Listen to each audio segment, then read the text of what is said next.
5 years after the publication and critical approval of his novel, The Portrait of a Lady, Henry James's international reputation as a writer appeared to be firmly established on both sides of the Atlantic. His readers would always be select and discriminating, and his books sold in respectable numbers, but never made him substantially wealthy enough to retire from writing for a living. But of course, besides the professional and financial reasons for continuing the work, Henry James pursued the art of writing as a vocation his whole life. He worked in several genres, including nonfiction essays and reviews, which we have seen, as well as plays at a later date of his short-lived, unsatisfactory experience in the theater.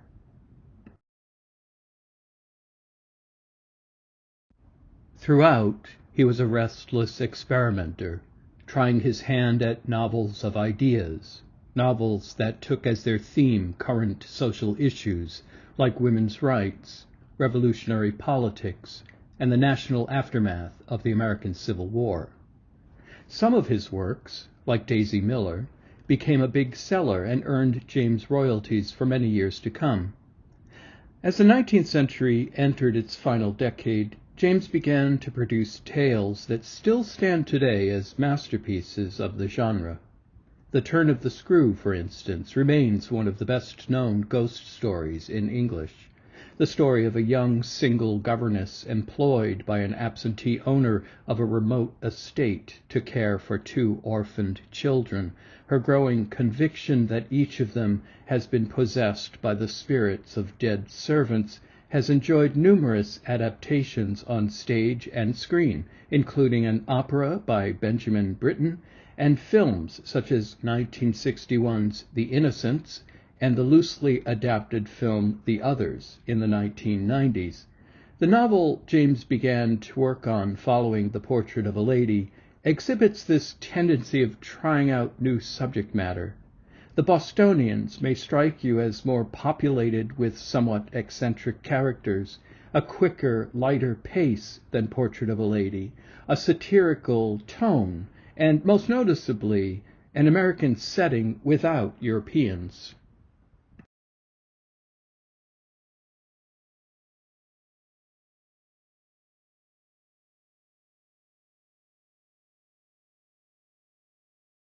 In the months before James began writing The Bostonians, he had in fact revisited his family home in the autumn of 1881.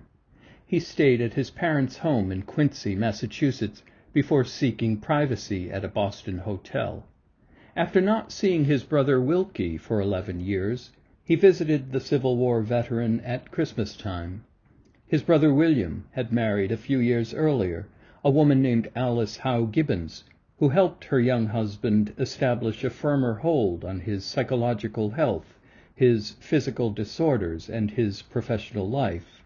The James family welcomed Alice into the family, and she and Henry would become lifelong confidants and friends.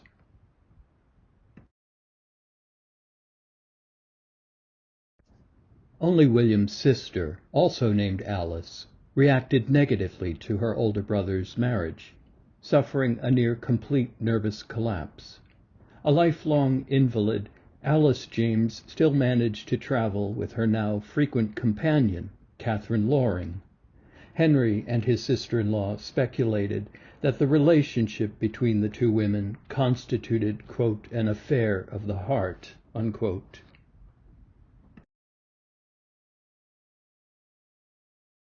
In 1882, while visiting Henry Adams in Washington, D.C., Henry James received word that his mother, Mary James, had become gravely ill. The 36-hour train ride from the nation's capital to Cambridge, Massachusetts, prevented Henry from reaching home in time, and his mother died before his arrival. Returning to London in mid-May, Henry found his brother Bob living in his flat, nervous and depressed after an unsuccessful stint in the Azores, in which he had hoped to establish himself as an artist, with Henry footing the bill. Over the following year, Henry James Sr., distraught over the death of his wife, starved himself. Sailing again for America to tend to family matters, Henry Jr. arrived one day after his father's funeral. William was also absent.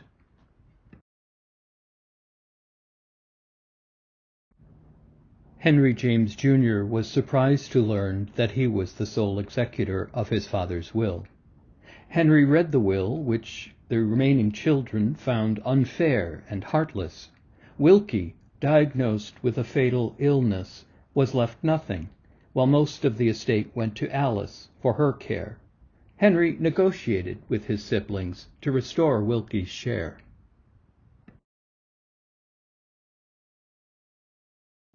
After her father's death, Alice experienced numerous breakdowns.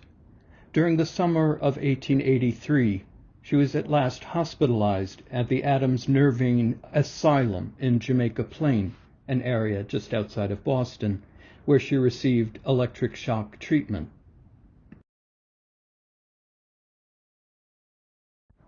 Now 40 years of age, Henry James returned to London and was increasingly confronted with discussions of his bachelorhood and advice on how to end it. But Henry wrote, "I shall never marry. I regard that now as an established fact." Following this, Wilkie died of Bright's disease at the age of 38, and at the same time James lost his literary mentor, Ivan Turgenev, who died in January. By 1884, Alice moved permanently to England, often living close by to her brother Henry. Because Catherine Loring was caring for her own ailing sister, the primary responsibility, and there were a lot of them, for Alice's constant care fell to Henry.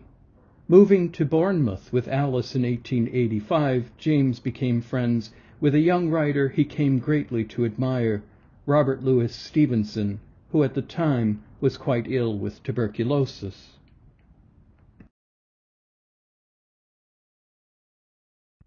James traveled to Dover, then to Paris, before finding permanent lodging in London. He signed a 21-year lease on a large flat at 34 De Vere Gardens, Kensington, London, calling it an anchorage for life.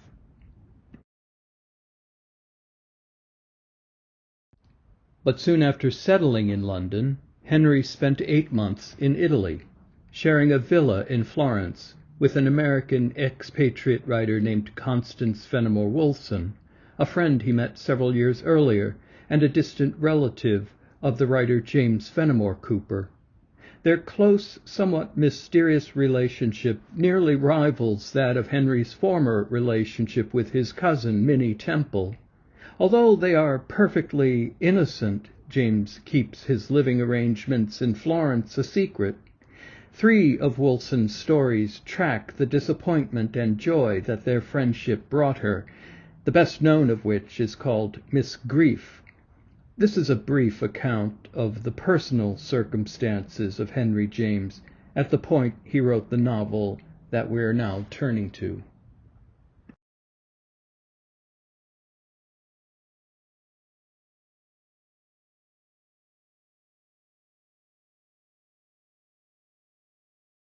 The Bostonians was serialized in an American magazine called The Century in monthly installments that ran from February 1885 to February 1886.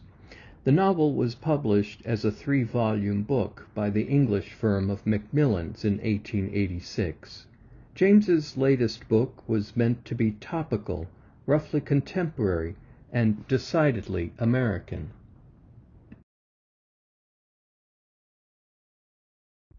He had been thinking of the story since at least 1883, and we can glean what James was hoping to achieve from a letter he wrote to his prospective publisher, J.R. Osgood. The letter begins, "The scene of the story is laid in Boston and its neighborhood. It relates an episode connected with the so-called woman's movement. The characters who figure in it are for the most part persons of the radical reforming type, who are especially interested in the emancipation of women, giving them the suffrage, releasing them from bondage, co-educating them with men, etc. They regard this as the great question of the day, the most urgent and sacred reform."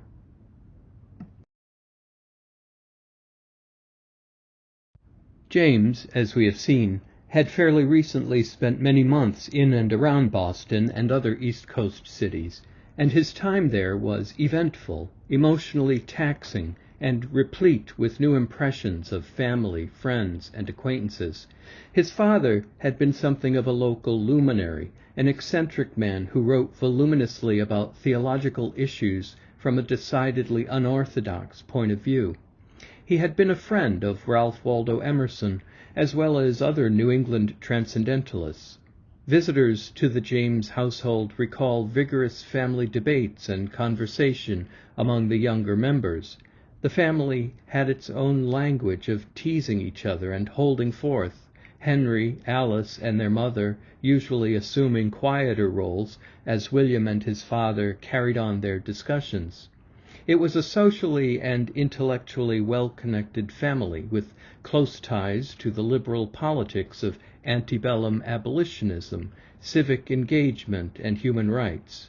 Two of the James boys, Robertson and Wilkie, enlisted in the Union Army and fought in the Civil War.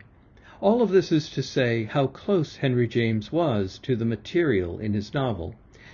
So close that some of the characters in the Bostonians, who come in for the most biting satire, were barely disguised and instantly recognizable to readers who knew them personally.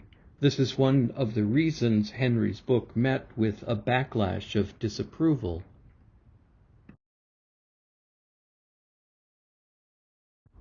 You'll notice in the brief excerpt I read to you from James's letter of proposal to Osgood some language that seems directly appropriated from the racial politics of the Civil War era. The war had ended with the surrender at Appomattox in 1865, the same year President Abraham Lincoln was assassinated shortly after the beginning of his second term in office. After the passage of the Emancipation Proclamation into law, policies of Reconstruction began in Congress under Lincoln's leadership and guidance. Much work needed to be done to integrate freed slaves into the fabric of the American economy and political process. Schools needed to be established, land ownership made possible, voting rights extended. The devastation of the Southern economy that had been dependent upon and thrived on slave labor had to be repaired. Relations between the occupying Northern forces and the defeated Confederate Army had to be negotiated.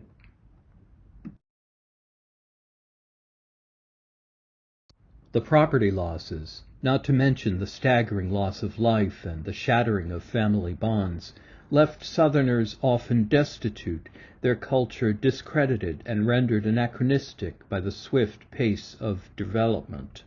The character of Basil Ransom in the Bostonians represents just such a Southerner, a young man suddenly and violently displaced from his heritage and forced to find a new profession in the city of New York.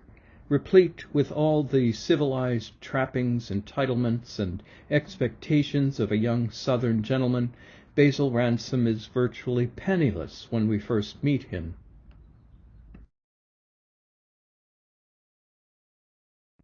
By the time the events of the novel begin, the federal policy of Reconstruction had fallen apart through political wrangling and a shift in power.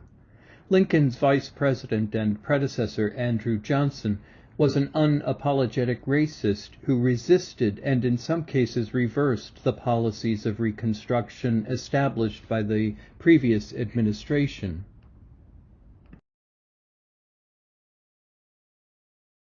Such reversals, including the eventual withdrawal of troops from the southern states, would eventually usher in an era of racial discrimination and systemic bias, with the spread of Jim Crow laws throughout the region.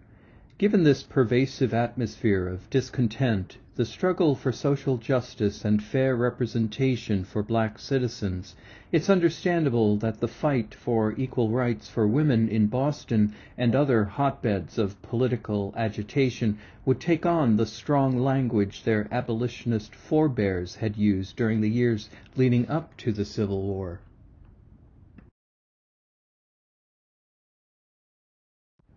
James writes, "The female characters in this new novel are especially interested in the emancipation of women and seek to be released from bondage. It's certainly eye-catching, if hyperbolic language, to use for the feminist cause so soon after the more egregious enslavement of black women, say, but the question we might ask ourselves about the Bostonians is whether it's warranted or not. The more complicated question has to do with what exactly Henry James's own stance is on this question of the suffrage, of equal education, of women advocating for women. Is James, even in this book proposal, satirizing a movement and group of individuals whose zealousness and whose good intentions ought to form the object of mild ridicule? In reading the novel, this question comes down to how we interpret the book's narrator, who cannot, as a technical matter, be equated with Henry James himself.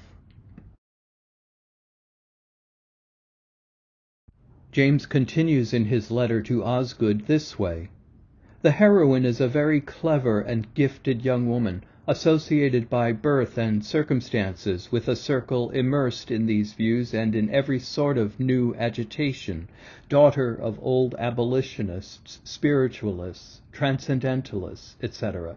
She herself takes an interest in the cause, but she is an object of still greater interest to her family and friends, who have discovered in her a remarkable talent for public speaking, by which they believe her capable of moving large audiences and rendering great aid in the liberation of her sex. They cherish her as a kind of apostle and redeemer."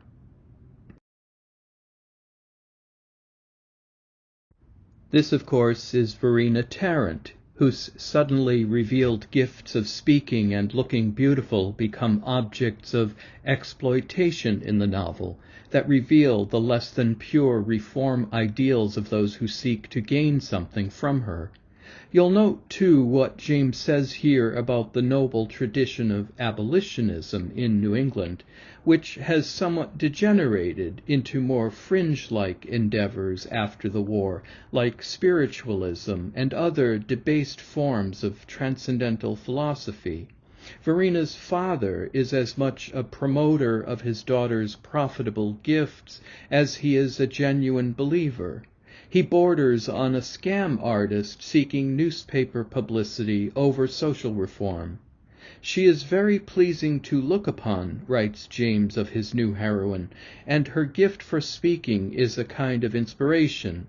She has a dear and intimate friend, another young woman issuing from a totally different social circle, a rich, conservative, exclusive family, has thrown herself into these questions with intense ardor, and has conceived a passionate admiration for our young girl, over whom, by the force of a completely different character, she has acquired a great influence.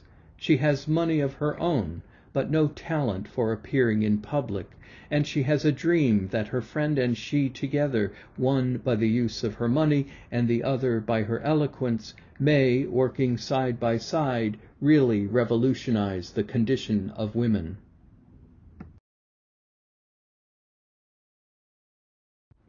Here we have, of course, a description of Olive Chancellor. A rough synopsis of the novel follows in James's letter. James never wholly revised the manuscript of the novel, and The Bostonians remains one of 3 masterful works left out of the New York edition of the novels and tales of Henry James.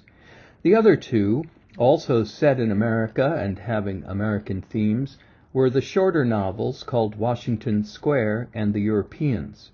In his collected letters, James addressed these omissions by writing, "I felt about it myself then that it was probably rather a remarkable feat of objectivity, but I never was very thoroughly happy about it, and seem to recall that I found the subject and material of the Bostonians, after I had got it launched, under some illusion, less interesting and repaying than I had assumed it to be." We do not, therefore, have a preface for the Bostonians as we do for other long novels like The Portrait of a Lady and The Ambassadors, so we don't have access to James's account of writing the novel or his ideas about it. Those, of course, are not necessary for enjoying and understanding the Bostonians, and there is also something liberating about it. This is not to say there's nothing to ponder in James's detailed proposal for the novel, which Osgood accepted for publication in any case. James did rethink this omission from the New York edition, however. In 1908 he remarked that there may have to be a couple of supplemental volumes for certain too marked omissions. I have even, in addition, a dim, vague view of reintroducing, with a good deal of titivation and cancellation, the too diffused, but I somehow feel tolerably full and good Bostonians of nearly a quarter of a century ago, that production never having, even to my much disciplined patience, received any sort of justice, but it will take, doubtless, a great deal of artful redoing.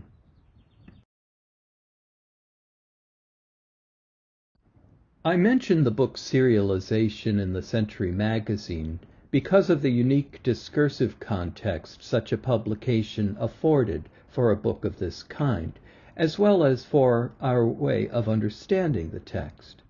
The magazine had just concluded a long retrospective series on the Civil War that included accounts of battles, portraits of all the major actors in the conflict, regional reports, and perhaps most interestingly of all, American fiction that either explicitly or implicitly addressed the social aftermath of the war.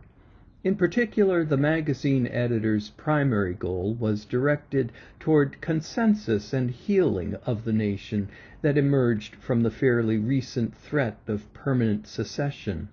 Some of the accounts of the battlefield experiences of soldiers fighting the war were so vivid and graphic that a young writer named Stephen Crane was able to study them to reproduce scenes in his best-selling novel, The Red Badge of Courage, without ever having experienced the war itself.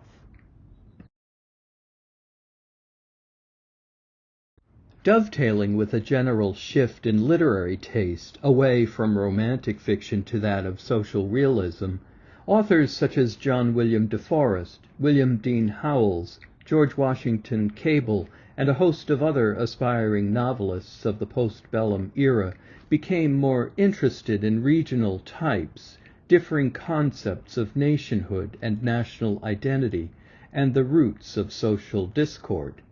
Their visions were largely progressive, reform-minded, investigative, and conciliatory.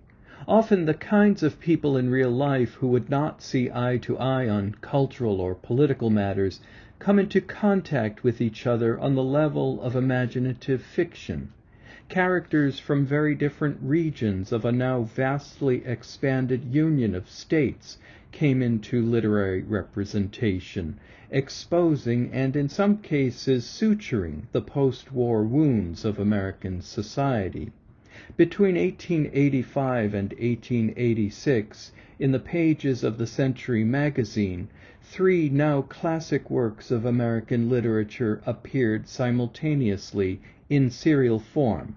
In addition to Henry James's The Bostonians, a novel also set in Boston was contributed by William Dean Howells called The Rise of Silas Lapham. The third novel was based upon the raucous and popular genre of the so-called bad boy books called Adventures of Huckleberry Finn by Mark Twain.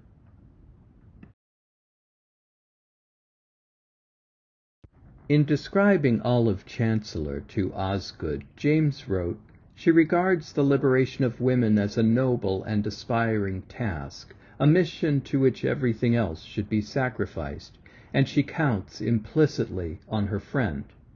The latter, however, makes the acquaintance of a young man who falls in love with her, and in whom she also becomes much interested, but who, being of a hard-headed and conservative disposition, is resolutely opposed to female suffrage and all similar alterations.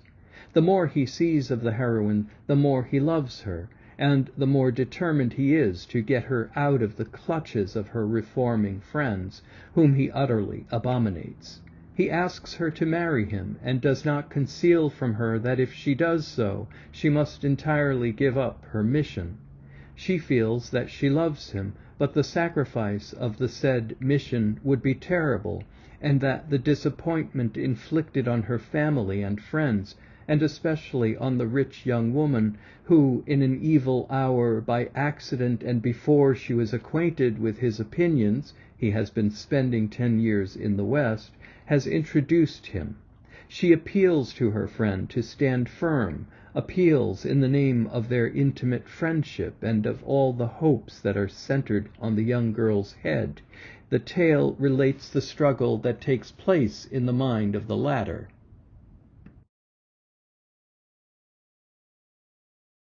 In describing the character of Olive Chancellor to Osgood, James wrote, "She regards the liberation of women as a noble and aspiring task, a mission to which everything else should be sacrificed, and she counts implicitly on her friend.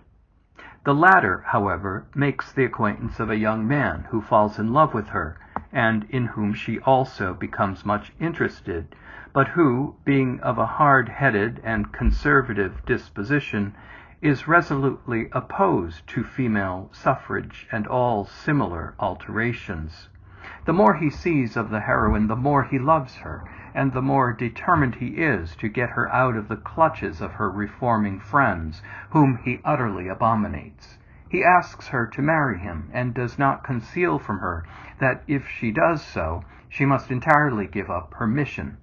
She feels that she loves him, but the sacrifice of the said mission would be terrible, and that the disappointment inflicted on her family and friends, and especially on the rich young woman, who in an evil hour, by accident and before she was acquainted with his opinions, he has been spending 10 years in the West, has introduced him.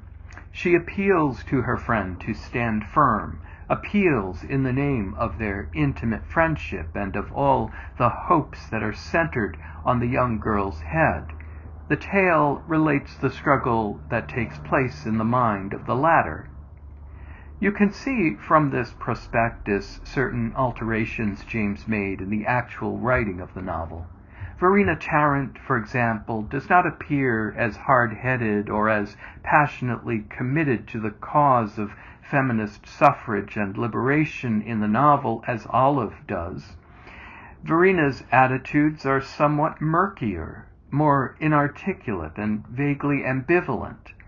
Another thing the prospectus de-emphasizes is the utter centrality of Olive's resistance to Basil Ransom and her concomitant attachment emotionally and psychologically to Verena.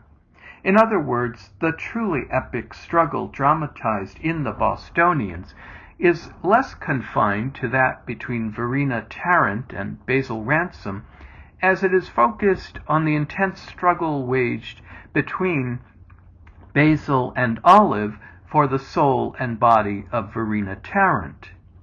Another difference between the book James wrote and the one he outlines here is a greater emphasis on Basil's Southern heritage over his apparently Western experiences, a realignment of regional tensions that's perhaps more in keeping with the North-South divide. The struggle ends, James writes to Osgood, after various vicissitudes, with her letting everything go, breaking forever with her friend in a terrible final interview, and giving herself up to her lover. There are to be several other characters whom I have not mentioned, types of radical agitators, and as many little pictures as I can introduce of the woman's rights agitation. You can see here James's business savvy in producing and publishing his work throughout a long career. Part of that shrewdness, it did not always pay off, was trying to gauge the magazine's interests, or more specifically, the kinds of topics that would engage the readers of certain magazines, such as The Century. But after this point in the letter, James offers a revealing suggestion about the book that goes beyond a mere description of the story and addresses its rather unusual modern theme. Writing in his notebook, James recorded the following reminder to himself about the Bostonians. The relation of the two girls should be a study of one of those friendships between women which are so common in New England, he wrote. The whole thing as local, as American as possible, and as full of Boston, an attempt to show that I can write an American story. Then he goes on to include another important agenda for the novel that takes another direction altogether: the current state of journalism and the erosion of privacy in American life. There must, he continues, indispensably be a type of newspaper man, the man whose ideal is the energetic reporter. I should like to baffour or send up the vulgarity and hideousness of this, the impudent invasion of privacy, the extinction of all conception of privacy, etc. Daudet's, a French novelist James was acquainted with, Evangeliste, has given me the idea of this thing. If I could only do something with that pictorial quality. At any rate, the subject is very national, very typical. I wished to write a very American tale, a tale very characteristic of our social conditions, and I asked myself what was the most salient and peculiar point in our social life. The answer was the situation of women, the decline of the sentiment of sex, the agitation on their behalf.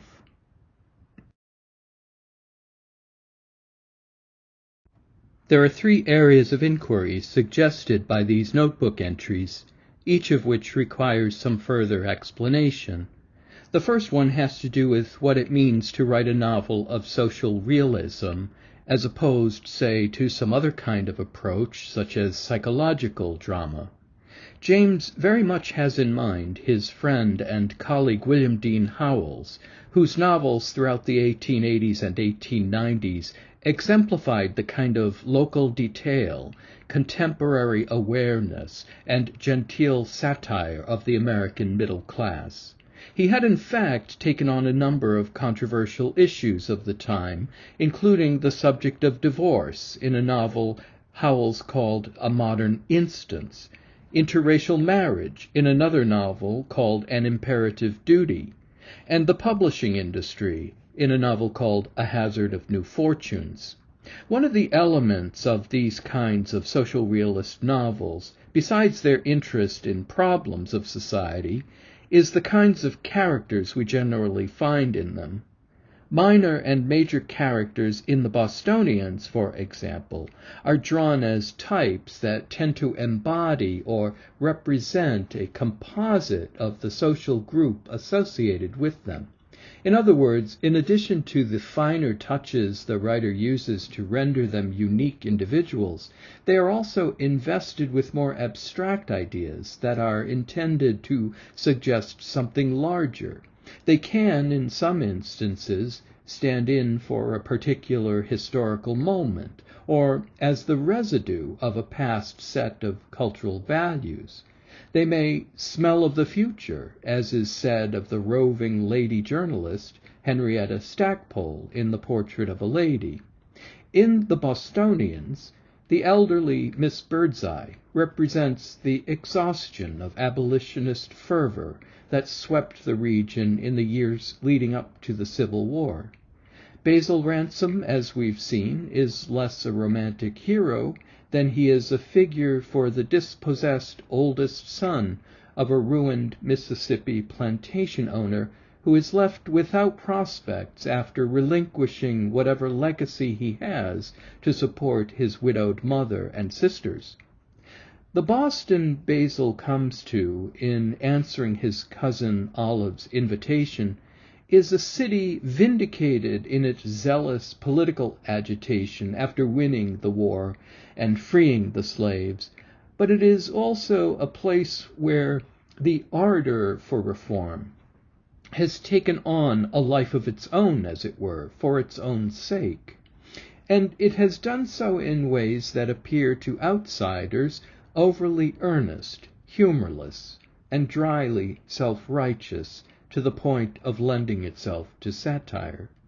Nothing quite signifies the devolution of this spirit of reform so well as having the daughter of the famous and revered abolitionist Abraham Greenstreet marry a man of such dubious credentials as Selah Tarrant.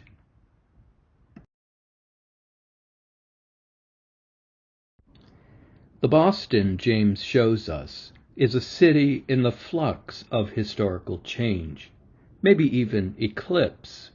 Its radical politics has shrunk from having much nationwide influence to becoming an eccentric local phenomenon and curiosity.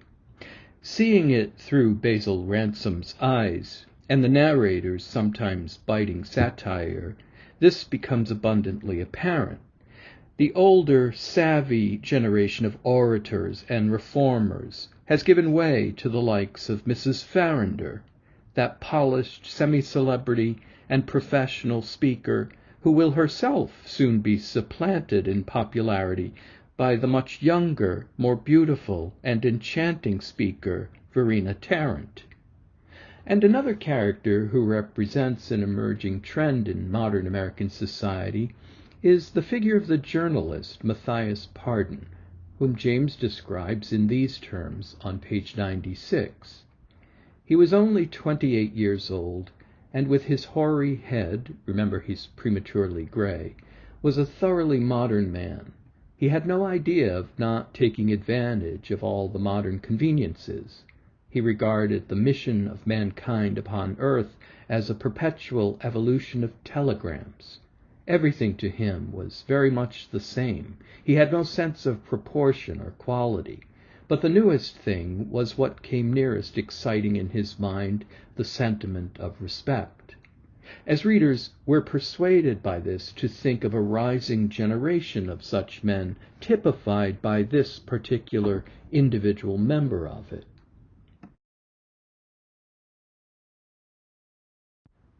I think what makes the Bostonians such an interesting text for us today has something to do with the way this use of character types captures the nuances and complexities of social figures that do not fit our conventional expectations.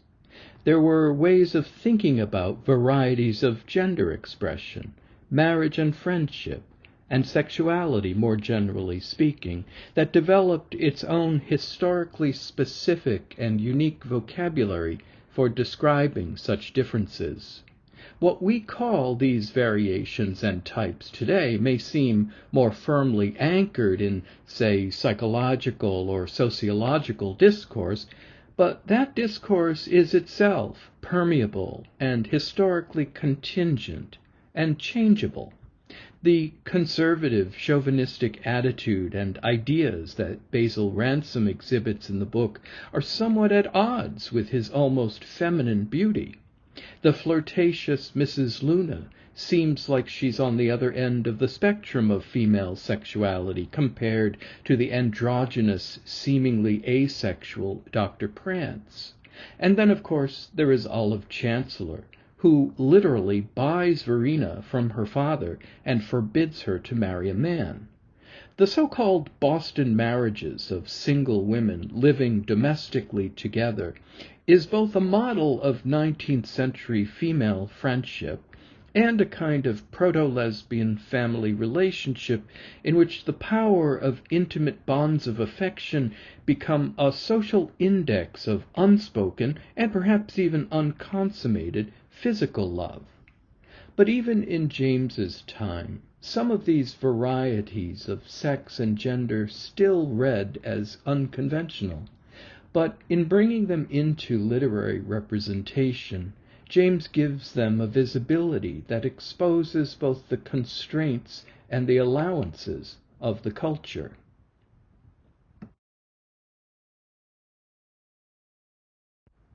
The critic Stephen Greenblatt has useful things to say about the role of culture in literary interpretation. Culture, for him, is, quote, an ensemble of beliefs that can reflect two opposite things, mobility and constraint. In other words, culture, according to his definition, has a pervasive function of control. a set of limits within which social behavior must be contained, a repertoire of models to which individuals must conform. He writes, "The most effective disciplinary techniques practiced against those who stray beyond the limits of a given culture are probably not the spectacular punishments reserved for serious offenders, exile, imprisonment in an insane asylum, penal servitude, or execution, but seemingly innocuous responses, a condescending smile, laughter poised between the genial and the sarcastic, a small dose of indulgent pity laced with contempt, cool silence." And we should add that a culture's boundaries are enforced more positively as well, through the system of rewards that range again from the spectacular, grand public honors, glittering prizes, to the apparently modest, a gaze of admiration, a respectful nod, a few words of gratitude. Henry James is among those writers who are very adept at recording, observing, and dramatizing the soft power of restraint and mobility described in that critical approach. I think this is especially the case with gender and sexuality in the novel The Bostonians. And as I said, while there are fairly rigid expressions of the proper roles of men and women to be found in the book, even we can say on the judgmental part of the narrator, the book's language often toys with more mobile or freer expressions that tend to challenge those norms. We'll talk about this when we meet.